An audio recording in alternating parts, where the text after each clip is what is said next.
PM Modi ने जम्मू कश्मीर पर 8 दलों के 14 नेताओं के साथ करीब 3.5 घंटे तक बैठक की। प्रधानमंत्री आवास पर चली इस बैठक में मोदी ने संदेश दिया कि जम्मू कश्मीर से दिल्ली और दिल की दूरी कम होगी। पीएम मोदी ने परिसीमन के बाद जल्द विधानसभा चुनाव कराए जाने की बात कही और नेताओं से ये भी कहा कि वे इस प्रक्रिया में शामिल हों। प्रधानमंत्री ने जोर देकर कहा कि जम्मू कश्मीर में सभी के लिए सुरक्षा और सुरक्षा का माहौल सुनिश्चित करने की जरूरत है। बैठक के बाद अमित शाह ने ट्वीट कर कहा कि कश्मीर के मुद्दे पर बातचीत अच्छी रही। जम्मू कश्मीर के संपूर्ण विकास के लिए सरकार प्रतिबद्ध है। वहीं बैठक के बाद पीडीपी प्रमुख महबूबा मुफ्ती ने फिर अनुच्छेद 370 का मुद्दा उठाया। उन्होंने इस बात पर भी जोर दिया कि सरकार को पाकिस्तान से बात करनी चाहिए। वहीं उमर अब्दुल्ला ने कहा कि एक बैठक से दिल्ली और दिल की दूरी नहीं घटेगी। पीएम के साथ बैठक में कांग्रेस ने राज्य के 2 हिस्सों में बंटवारे का विरोध किया। कांग्रेस की तरफ से पूर्व CM Ghulam Nabi Azad, state unit के चीफ गुलाब अहमद मीर और पूर्व डिप्टी सीएम तारक चंद ने शिरकत की। बैठक के बाद गुलाम नबी आजाद ने बताया कि ये एक खुली चर्चा थी जिस पर बोलना चाहा और बोला भी। गुलाम नबी आजाद ने केंद्र से इस बात की गारंटी मांगी है कि जम्मू कश्मीर के लोगों का उनकी जमीन पर हक पहले की तरह ही सुरक्षित रहे। उन्होंने बताया कि केंद्र सरकार से जमीन की गारंटी मिलनी चाहिए, कश्मीरी पंडितों को वापस लाया जाए और पुनर्वास किया जाए। 5 अगस्त को राज्य को 2 हिस्सों में बांटा गया, उससे पहले और बाद के राजनीतिक बंदियों को छोड़ने की मांग की। इस बैठक में 8 दलों के 14 नेता आमंत्रित थे। इन नेताओं में नेशनल कॉन्फ्रेंस के संरक्षक फारूक अब्दुल्ला, पूर्व मुख्यमंत्री उमर अब्दुल्ला, पीपल्स डेमोक्रेटिक पार्टी के अध्यक्ष महबूबा मुफ्ती और पूर्व केंद्रीय मंत्री गुलाम नबी आजाद प्रमुख थे। बीजेपी की ओर से बैठक में जम्मू कश्मीर और इकाई के अध्यक्ष रविंद्र रैना, पूर्व उप मुख्यमंत्री कविंद्र गुप्ता और निर्मल सिंह भी शामिल हुए। केंद्रीय शिक्षा मंत्री रमेश पोखरियाल निशंक आज छात्रों से चर्चा करेंगे। शिक्षा मंत्री आज सोशल मीडिया के जरिए 10वीं और 12वीं बोर्ड परीक्षा के बारे में छात्रों से बातचीत करेंगे।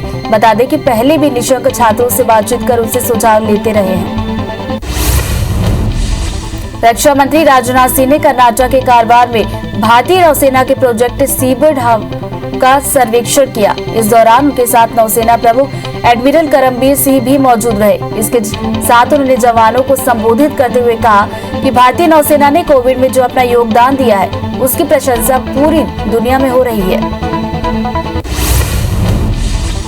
रक्षा मंत्री राजनाथ सिंह आज केरल दौरे पर रहेंगे। रक्षा मंत्री आज कोचिन शिपयार्ड लिमिटेड का दौरा कर यहां बन रहे स्वदेशी विमान वाहक के काम की समीक्षा करेंगे। कल रक्षा मंत्री ने कोच्चि का भी दौरा किया था। भारत में इस वक्त पूर्वी यूपी, बिहार, पश्चिम बंगाल, ओडिशा, झारखंड, छत्तीसगढ़ समेत कुछ हिस्सों में मानसून एक्टिव है, जहां झमाझम बारिश हो रही है और आज इन राज्यों में बारिश को लेकर अलर्ट जारी किया गया है। वहीं तेलंगाना, आंध्र प्रदेश, तमिलनाडु के कुछ हिस्सों, केरल, कर्नाटक, मध्य प्रदेश में हल्की से मध्यम बारिश के साथ 1-2 स्थानों पर तेज बारिश हो सकती है। कांग्रेस नेता राहुल गांधी आपराधिक मानहानि के एक मुकदमे में अपना बयान दर्ज कराने के लिए गुरुवार को सूरत के एक मजिस्ट्रेट अदालत में पेश हुए। सूरत से बीजेपी के विधायक पूर्णेश मोदी ने मोदी उपनाम पर राहुल गांधी की कथित टिप्पणी को लेकर मुकदमा दर्ज कराया था। कोर्ट में राहुल गांधी ने मोदी उपनाम वाले लोगों पर कोई अपमानजनक टिप्पणी करने से इनकार कर दिया। कांग्रेस नेता राहुल गांधी ने एक बार फिर मोदी सरकार पर निशाना साधा है और देश के भविष्य के साथ खिलवाड़ करने का आरोप लगाया। राहुल गांधी ने ट्वीट किया कि आज एमएसएमई क्षेत्र के नियोक्ता खुद बेरोजगारी का सामना कर रहे हैं। पीएम मोदी देश के वर्तमान को नाट्य शास्त्र से भटका रहे हैं और भविष्य के साथ खिलवाड़ कर रहे हैं। कर्नाटक उच्च न्यायालय ने ट्विटर के एमडी मनीष माहेश्वरी को अंतरिम राहत दी है और गाजियाबाद पुलिस को उनके खिलाफ कोई कठोर कदम नहीं उठाने का निर्देश दिया। उच्च न्यायालय ने कहा कि अगर गाजियाबाद पुलिस ट्विटर एमडी के जांच करना चाहती है तो वो वर्चुअली कर सकती है।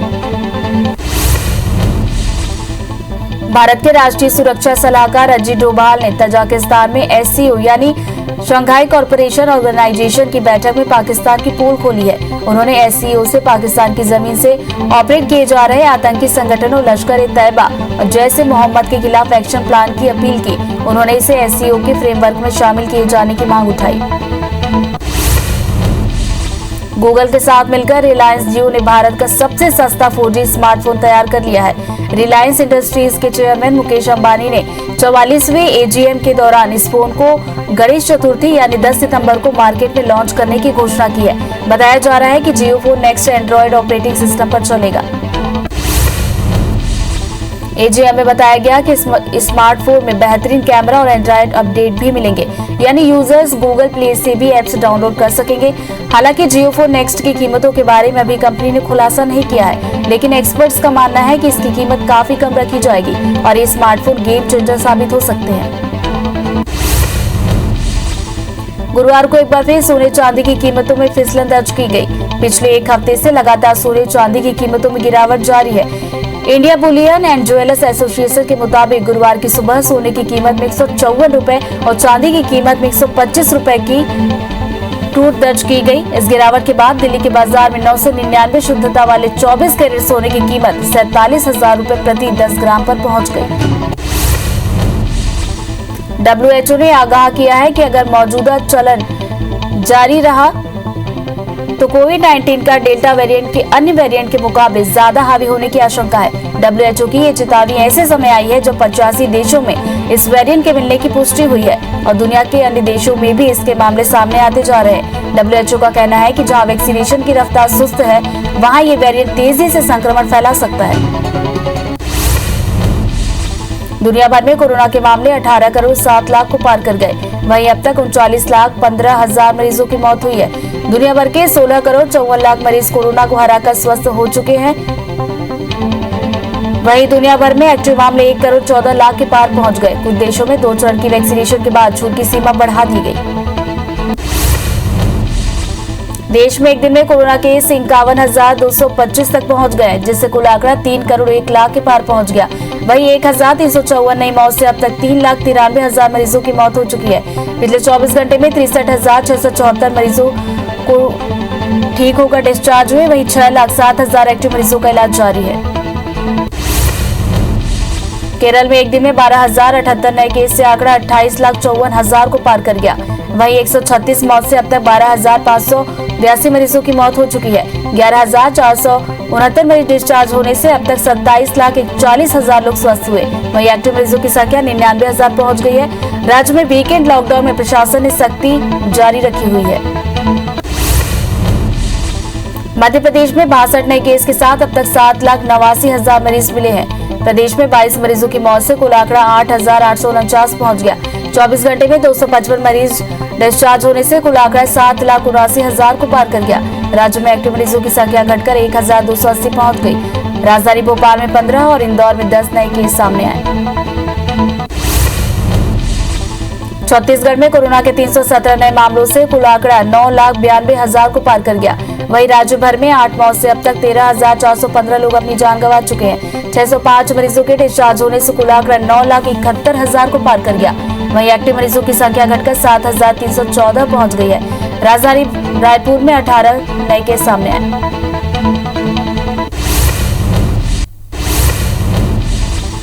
सीएम भूपेश बघेल आज से 15 दिनों तक सभी विभागों की समीक्षा बैठक करेंगे। बैठक में विभागीय मंत्री, अधिकारी और एक्सपर्ट शामिल होंगे। मुख्यमंत्री भूपेश बघेल आज नामांतरण, बंटवारा, सीमांकन और अबूझमाड़ में दिए जा रहे पट्टों की प्रगति की समीक्षा करेंगे। सीएम भूपेश बघेल 26 जून को गोधन न्याय योजना, सुराजी गांव योजना, वृक्षारोपण प्रोत्साहन योजना, राजीव गांधी किसान न्याय योजना की समीक्षा करेंगे। 28 जून को खनिज विभाग, 29 जून को ऊर्जा विभाग और 30 जून को सीएम मनरेगा रोजगार वृद्धि, गौठान, आजीविका केंद्र की समीक्षा करेंगे।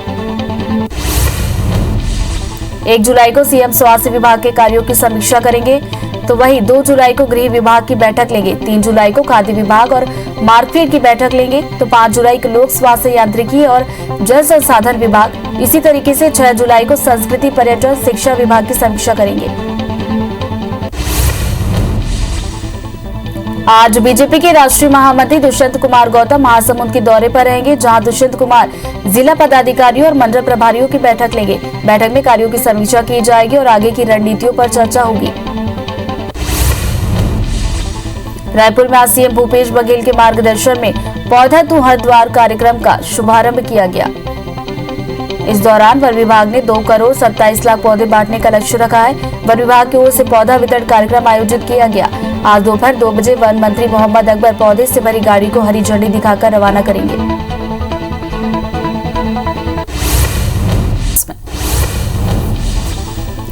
केंद्रीय शिक्षा मंत्री रमेश पोखरियाल निशंक आज छात्रों से चर्चा करेंगे। शिक्षा मंत्री आज सोशल मीडिया के जरिए 10वीं और 12वीं बोर्ड की परीक्षा के बारे में छात्रों से बातचीत करेंगे। बता दें कि पहले भी निशंक छात्रों से बातचीत कर उनसे सुझाव लेते रहे हैं। रक्षा मंत्री राजनाथ सिंह आज केरल दौरे पर रहेंगे। रक्षा मंत्री आज कोची शिपयार्ड लिमिटेड का दौरा कर यहां बन रहे स्वदेशी विमान वाहक के काम की समीक्षा करेंगे। कल रक्षा मंत्री राजनाथ सिंह ने कर्नाटक के कारवार में भारतीय नौसेना के प्रोजेक्ट सीबर्ड का हवाई का सर्वेक्षण किया। भारत के राष्ट्रीय सुरक्षा सलाहकार अजीत डोभाल ने तजाकिस्तान में SCO यानी शंघाई कॉरपोरेशन ऑर्गेनाइजेशन की बैठक में पाकिस्तान की पोल खोली है। उन्होंने SCO से पाकिस्तान की जमीन से ऑपरेट किए जा रहे आतंकी संगठनों लश्कर-ए-तैयबा और जैश-ए-मोहम्मद के खिलाफ एक्शन प्लान लाने की अपील की है। उन्होंने इसे SCO के फ्रेमवर्क में शामिल किए जाने की मांग उठाई। पीएम मोदी ने जम्मू कश्मीर पर 8 दलों के 14 नेताओं के साथ करीब 3.5 घंटे बैठक की। प्रधानमंत्री आवास पर चली इस बैठक में मोदी ने संदेश दिया कि जम्मू कश्मीर से दिल्ली और दिल की दूरी कम होगी। पीएम मोदी ने परिसीमन के बाद जल्द विधानसभा चुनाव कराए जाने की बात भी कही और नेताओं से ये भी कहा कि वे प्रक्रिया में शामिल हों। पीएम ने जोर देकर कहा कि जम्मू कश्मीर में सभी के लिए सुरक्षा और सुरक्षा का माहौल सुनिश्चित करने की जरूरत है। बैठक के बाद अमित शाह ने ट्वीट कर कहा कि कश्मीर के मुद्दे पर बातचीत अच्छी रही। जम्मू कश्मीर के संपूर्ण विकास के लिए सरकार प्रतिबद्ध है। वहीं बैठक के बाद पीडीपी प्रमुख महबूबा मुफ्ती ने फिर अनुच्छेद 370 का मुद्दा उठाया। उन्होंने इस बात पर भी जोर दिया कि सरकार को पाकिस्तान से बातचीत करनी चाहिए। वहीं उमर अब्दुल्ला ने कहा कि एक बैठक से दिल्ली और दिल्ली की दूरी नहीं घटेगी। पीएम के साथ बैठक में कांग्रेस ने राज्य के 2 हिस्सों में बंटवारे का विरोध किया। कांग्रेस की तरफ से पूर्व CM Ghulam Nabi Azad, state union के चीफ गुलाब अहमद मीर और पूर्व डिप्टी सीएम तारक चंद ने शिरकत की। बैठक के बाद गुलाम नबी आजाद ने बताया कि ये खुली चर्चा थी, जिस विषय पर बोलना चाहा बोला। गुलाम नबी आजाद ने केंद्र से इस बात की गारंटी मांगी है कि जम्मू कश्मीर के लोगों का उनकी जमीन पर हक पहले की तरह ही सुरक्षित रहे। उन्होंने बताया कि केंद्र सरकार से जमीन की गारंटी मिलनी चाहिए, कश्मीरी पंडितों को वापस लाया जाए और पुनर्वास किया जाए। 5 अगस्त को राज्य को 2 हिस्सों में बांटा गया। उससे पहले और बाद के राजनीतिक बंदियों को छोड़ने की भी मांग की। इस बैठक में 8 दलों के 14 नेता आमंत्रित थे। इस नेताओं में नेशनल कॉन्फ्रेंस के संरक्षक फारूक अब्दुल्ला, पूर्व सीएम उमर अब्दुल्ला, पीपल्स डेमोक्रेटिक पार्टी की अध्यक्ष महबूबा मुफ्ती और पूर्व केंद्रीय मंत्री गुलाम नबी आजाद प्रमुख है। बीजेपी की ओर से बैठक में जम्मू कश्मीर इकाई के अध्यक्ष रविंद्र रैना, पूर्व उप मुख्यमंत्री कविंद्र गुप्ता और निर्मल सिंह भी शामिल हुए। कांग्रेस नेता राहुल गांधी आपराधिक मानहानि के एक मुकदमे में अपना बयान दर्ज कराने के लिए गुरुवार को सूरत की एक मजिस्ट्रेट अदालत में पेश हुए। सूरत से बीजेपी की विधायक पूर्णेश मोदी ने मोदी उपनाम पर राहुल गांधी की कथित टिप्पणी को लेकर मुकदमा दर्ज कराया था। कोर्ट में राहुल गांधी ने मोदी उपनाम वाले लोगों पर कोई अपमानजनक टिप्पणी करने से इनकार कर दिया। कांग्रेस नेता राहुल गांधी ने एक बार फिर मोदी सरकार पर निशाना साधा, देश के भविष्य के साथ खिलवाड़ करने का आरोप लगाया। राहुल गांधी ने ट्वीट किया कि आज MSME क्षेत्र के नियोक्ता खुद बेरोजगारी का सामना कर रहे हैं। पीएम मोदी देश के वर्तमान को नाट्य शास्त्र से भटका रहे हैं और भविष्य के साथ खिलवाड़ कर रहे हैं। कर्नाटक उच्च न्यायालय ने ट्विटर के MD मनीष माहेश्वरी को अंतरिम राहत दी है और गाजियाबाद पुलिस को उनके खिलाफ कोई कठोर कदम नहीं उठाने का निर्देश दिया। उच्च न्यायालय ने कहा कि अगर गाजियाबाद पुलिस ट्विटर MD की जांच करना चाहती है तो वो वर्चुअली कर सकती है। गूगल के साथ मिलकर रिलायंस जियो ने भारत का सबसे सस्ता 4G स्मार्टफोन तैयार कर लिया है। रिलायंस इंडस्ट्रीज के चेयरमैन मुकेश अंबानी ने 14वें AGM के दौरान इस फोन को गणेश चतुर्थी यानी 10 सितंबर को मार्केट में लॉन्च करने की घोषणा की। बताया जा रहा है कि Jio phone next Android operating system पर चलेगा। AGM में बताया गया कि इस स्मार्टफोन में बेहतरीन कैमरा और एंड्रॉयड अपडेट भी मिलेंगे, यानी यूजर्स गूगल प्ले से भी इस ऐप को डाउनलोड कर सकेंगे। हालांकि जियो फोन नेक्स्ट की कीमतों के बारे में अभी कंपनी ने खुलासा नहीं किया है, लेकिन एक्सपर्ट्स का मानना है कि इसकी कीमत कम रखी जाएगी और ये स्मार्टफोन गेम चेंजर साबित होगा। गुरुवार को एक बार फिर सोने चांदी की कीमतों में फिसलन दर्ज की गई। पिछले एक हफ्ते से लगातार सोने चांदी की कीमतों में गिरावट जारी है। India Boolean and jewellers association के मुताबिक गुरुवार की सुबह सोने की कीमत में 154 रुपए और चांदी की कीमत में 125 रुपए की टूट दर्ज की गई।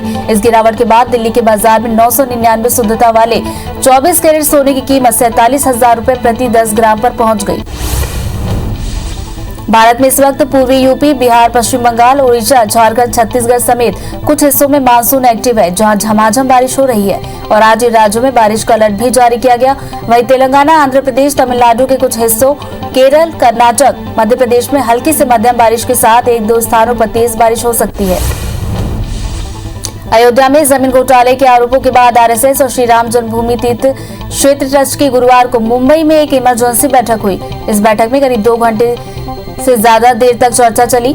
इसमें संघ पदाधिकारियों ने अयोध्या में जमीन विवाद को लेकर उठाए जा रहे सवालों की जानकारी ट्रस्ट के सदस्यों से ली है। अयोध्या में राम मंदिर के लिए जमीन की खरीद में घोटाले के आरोपों के बीच पीएम मोदी 26 जून को अयोध्या के बड़े अफसरों के साथ मीटिंग करेंगे। WHO ने आगाह किया है कि अगर मौजूदा चलन जारी रहता है तो कोविड-19 का डेल्टा वेरिएंट के अन्य वेरिएंट के मुकाबले ज्यादा हावी होने की आशंका है। WHO ने चेतावनी दी कि ऐसे समय में आई है जब 85 देशों में इस वेरिएंट के मिलने की पुष्टि हुई है और दुनिया में अन्य देशों में भी इसके मामले सामने आते जा रहे हैं। WHO का कहना है कि जहां वैक्सीनेशन की रफ्तार सुस्त है, वहां इस वेरिएंट के तेजी से फैलने का खतरा है। देश में लगातार दूसरे दिन 60 लाख से ज्यादा लोगों को कोरोना की वैक्सीन लगाई गई। कोविन ऐप पर गुरुवार तक 60,36,000 लोगों के वैक्सीनेशन का डेटा फीड किया गया। 21 जून से शुरू हुई मेगा वैक्सीनेशन ड्राइव के तहत बीते 4 दिन में 2,70,000 लोगों को टीका लगाया गया। गुरुवार को सबसे ज्यादा 8,51,000 डोज यूपी में लगाए गए। दुनिया भर में कोरोना के मामले 18,07,00,000 को पार कर गए। वहीं अब तक 39,15,000 मरीजों की मौत हो चुकी है। दुनिया भर के 16,54,00,000 मरीज कोरोना को हराकर स्वस्थ हुए हैं, तो वहीं दुनिया भर में एक्टिव मामले 1,14,00,000 के पार पहुंच गए। कुछ देशों में 2 चरण की वैक्सीनेशन के बाद छूट का दायरा बढ़ाया गया। देश में एक दिन में कोरोना के 51,225 नए केस सामने आए, जिससे कुल आंकड़ा 3,01,00,000 के पार पहुंच गया। वहीं 1,324 नई मौत से अब तक 3,93,000 मरीजों की मौत हो चुकी है। पिछले 24 घंटे में 63,674 मरीज ठीक होकर डिस्चार्ज हुए। वहीं 6,07,000 एक्टिव मरीजों का इलाज जारी है। केरल में एक दिन में 12,078 नए केस से आंकड़ा 28,54,000 को पार कर गया। वहीं 136 मौत से अब तक 12,582 मरीजों की मौत हो चुकी है। 11,469 मरीज डिस्चार्ज होने से अब तक 27,41,000 लोग स्वस्थ हुए। वहीं एक्टिव मरीजों की संख्या 99,000 पहुंच गई है। राज्य में वीकेंड लॉकडाउन में प्रशासन ने सख्ती जारी रखी है। मध्य प्रदेश में 62 नए केस के साथ अब तक 7,89,000 मरीज मिले हैं। प्रदेश में 22 मरीजों की मौत से कुल आंकड़ा 8,849 पहुंच गया। 24 घंटे में 255 मरीज डिस्चार्ज होने से कुल आंकड़ा 7,79,000 को पार कर गया। राज्य में एक्टिव मरीजों की संख्या घटकर 1,280 पहुंच गई है। राजधानी भोपाल में 15 और इंदौर में 10 नए केस सामने आए। छत्तीसगढ़ में कोरोना के 317 नए मामलों से कुल आंकड़ा 9,92,000 को पार कर गया। वहीं राज्य भर में 8 मौत से अब तक 13,415 लोग अपनी जान गंवा चुके हैं। 605 मरीजों के डिस्चार्ज होने से कुल आंकड़ा 9,71,000 को पार कर गया। वहीं एक्टिव मरीजों की संख्या घटकर 7,314 पहुंच गई है। राजधानी रायपुर में 18 नए केस की पुष्टि हुई। देश भर में वैक्सीनेशन के तहत अब तक 30,16,00,000 लोगों को वैक्सीन लग चुकी है। इसमें लगभग 20% यानी 25 करोड़ लोगों को पहली डोज लग चुकी है। वहीं 4.30% यानी 5.5 करोड़ लोगों को दूसरी डोज लगाई जा चुकी है। छत्तीसगढ़ में पूरे जिलों में वैक्सीनेशन ड्राइव चल रहा है। प्रदेश में अब तक 80,36,000 लोगों को वैक्सीन लग चुकी है। इसमें लगभग 22% यानी 67 लाख लोगों को पहली डोज लग चुकी है, तो वहीं 4.34% यानी 13 लाख लोगों को दूसरी डोज लगाई जा चुकी है। लोकसभा सदस्य और भाजपा नेता वरुण गांधी ने ट्विटर पर भारतीय नागरिकों पर रौब जमाने का आरोप लगाते हुए गुरुवार को कहा कि इंटरनेट मीडिया प्लेटफॉर्म को वो कानूनी नोटिस सार्वजनिक करना चाहिए जो उनके ट्वीट्स की वजह से उसे कानूनी एजेंसियों ने भेजा है। वरुण गांधी ने एक ईमेल का स्क्रीनशॉट भी ट्वीट किया जो उन्हें ट्विटर से प्राप्त हुआ। भाजपा नेता ने कहा कि ईमेल में दावा किया गया है कि उनके अकाउंट ने कानूनों का उल्लंघन किया था। तेल कंपनियों ने पेट्रोल और डीजल की खुदरा कीमतों में आज कोई बदलाव नहीं किया। कीमतों में कोई बदलाव नहीं होने से दिल्ली में पेट्रोल की कीमतें 97 रुपए 76 पैसे प्रति लीटर और डीजल की कीमत ₹88.30 प्रति लीटर बनी हुई है। मुंबई शहर में जहां 29 मई को पेट्रोल के दाम पहली बार ₹100 के पार गए, वहीं गुरुवार को पेट्रोल की कीमत ₹103.89 प्रति लीटर की नई ऊंचाइयों पर पहुंच गई। कांग्रेस पार्टी 7 जुलाई से तेल की कीमतों में बढ़ोतरी और बेरोजगारी के खिलाफ 10 दिवसीय राष्ट्रव्यापी अभियान शुरू करेगी। कांग्रेस ने कहा कि वे लोगों की दुर्दशा और जनता के प्रति कथित सरकारी उदासीनता को उजागर करने के लिए 7 से 17 जुलाई तक देशव्यापी विरोध प्रदर्शन करेगी। पार्टी के अंतरिम अध्यक्ष सोनिया गांधी की अध्यक्षता में महासचिवों और राज्य प्रभारियों के साथ गुरुवार को ही बैठक में यह फैसला लिया गया। सीएम भूपेश बघेल आज से 15 दिनों तक सभी विभागों की समीक्षा बैठक करेंगे। बैठक में विभागीय मंत्री, अधिकारी और एक्सपर्ट शामिल होंगे। मुख्यमंत्री भूपेश बघेल आज नामांतरण, बंटवारा, सीमांकन और अबूझमाड़ में दिए जा रहे पट्टों की प्रगति की समीक्षा करेंगे।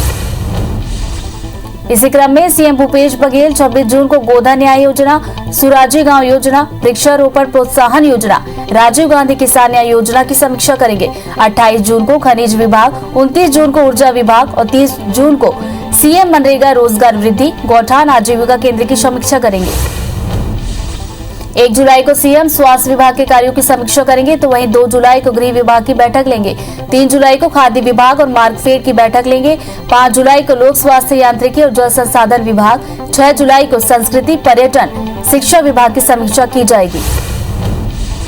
आज बीजेपी के राष्ट्रीय महामंत्री दुष्यंत कुमार गौतम महासमुंद के दौरे पर रहेंगे, जहां दुष्यंत कुमार जिला पदाधिकारियों और मंडल प्रभारियों की बैठक लेंगे। बैठक में कार्यों की समीक्षा की जाएगी और आगे की रणनीतियों पर चर्चा होगी। रायपुर में आज सीएम भूपेश बघेल के मार्गदर्शन में पौधा तो हर द्वार कार्यक्रम का शुभारंभ किया जाएगा। इस दौरान वन विभाग ने 2,27,00,000 पौधे बांटने का लक्ष्य रखा है। वन विभाग की ओर से पौधा वितरण कार्यक्रम आयोजित किया गया है। आज दोपहर 2 बजे वन मंत्री मोहम्मद अकबर पौधे से भरी गाड़ी को हरी झंडी दिखाकर रवाना करेंगे। हर साल 25 जून को देश के आपातकाल के लिए याद किया जाता है। 1975 में इस दिन तत्कालीन प्रधानमंत्री इंदिरा गांधी ने देश में इमरजेंसी लागू की थी, जिसको लेकर लोकतंत्र सेनानी संघ के लोगों ने 25 और 26 जून को काला दिवस मनाने की घोषणा की है। आज वे गांधी जी की प्रतिमा के सामने काला मास्क और काली पट्टी बांधकर काला दिवस मनाएंगे। आज भोपाल में बीजेपी प्रदेश पदाधिकारियों की अहम बैठक होगी। बैठक में शिव प्रकाश और मुरलीधर राव समेत बड़े नेता शामिल होंगे, जहां कई मुद्दों पर नेताओं से चर्चा की जाएगी। बैठक में नरेंद्र सिंह तोमर और सीएम शिवराज सिंह चौहान भी शामिल हो सकते हैं।